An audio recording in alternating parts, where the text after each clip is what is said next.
I like the idea. I like practice, both sides. One of our more sharp practices, I thought both sides. I mean, both sides making plays for the right reasons, things happening. Effort was good. Focus was good. Most the whole practice, it was really good practice, I thought. Questions? One of the things we heard DeMarcus say yesterday was Michigan kind of runs this old school sort of offense. How would you describe their offense and maybe how it's different than what you see? Real football. Not old school. It ain't old school at all. It's real ball. Watch Sundays. That's what you see on Sundays. And they're good at it, and they're physical, and they can run it, and they throw it, and they mix formations and play action. And I mean, you're talking about you see more spread things now like in college, but it's real football. Good football.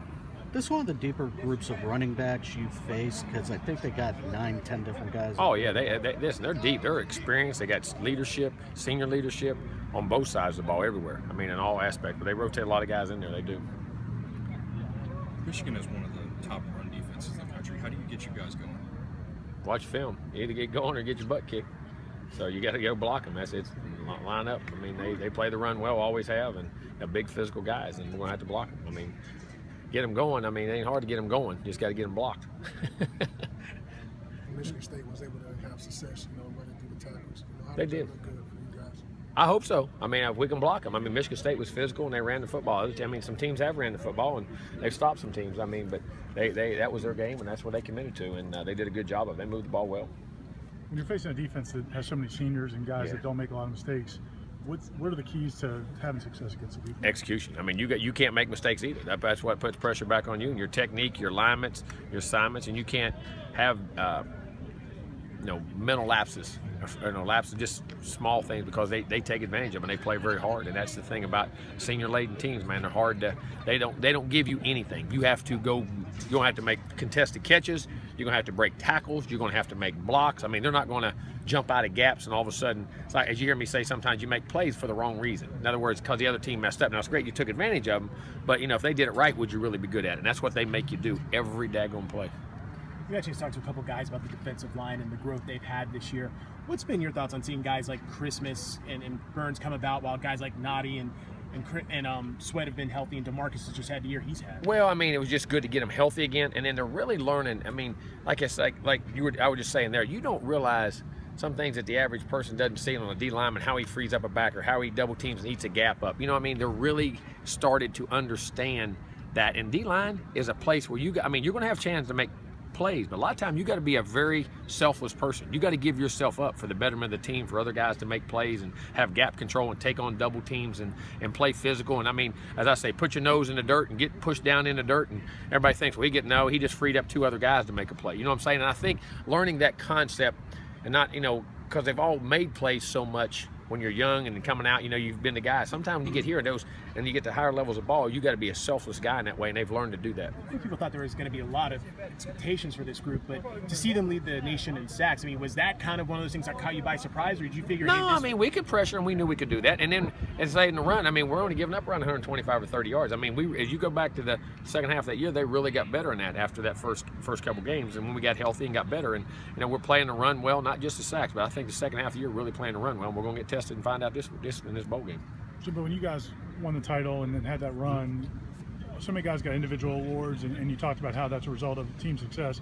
This year, I think some guys feel like maybe they didn't get all the individual awards as they might have, but do you think that's just a reflection? We got a lot of awards. I mean, then play better.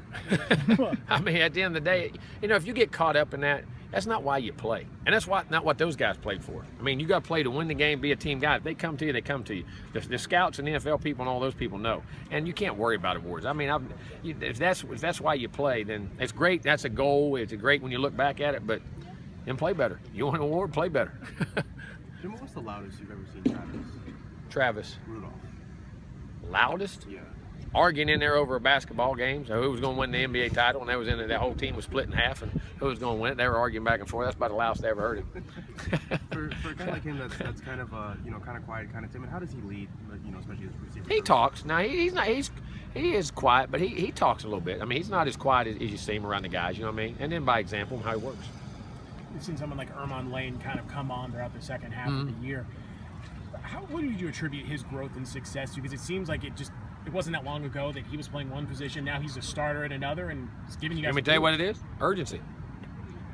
Your clock's running, time's running out. All of a sudden, sometimes you look up and say, something, I better get this done. I ain't got time to rely, and then it's maturity, and you figure if I don't now, everything's going to pass me by.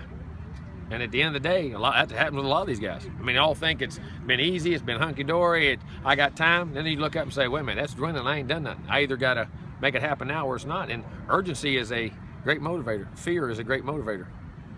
How has DeAndre looked, and how the past couple weeks off benefited him? Good. I mean, he's healthy, his shoulder's healthy, his arm's healthy. I mean, body, I think just reflecting on a lot of things he did well, things we need to work on, but just in practice come out with a great work ethic. Is his him being healthy, is that a product of having the time off in the bowl? Oh, no doubt. Yeah, no doubt. I mean, you get your body rested up. I mean, during the season now, that beating, nobody's ever healthy. So hopefully a lot of our guys will be, but they'll be banged and bruised by the time we probably get to the bowl game for practice, but we'll be relatively healthy.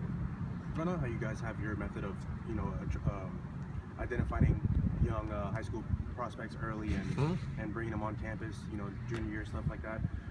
You guys have to kind of revisit those things or kind of work on your evaluation even more with guys like Lane Kiffin and Charlie Strong now? No. You just keep going, continue? Why do you think Harbaugh's been able to be this successful at Michigan? It was in the rut before he got it. Well, I think they got good players. They got an experienced team, and I think he's a good coach. I mean, I think they got two things. They've got a combination of good players. He's a good football coach. One more. We good?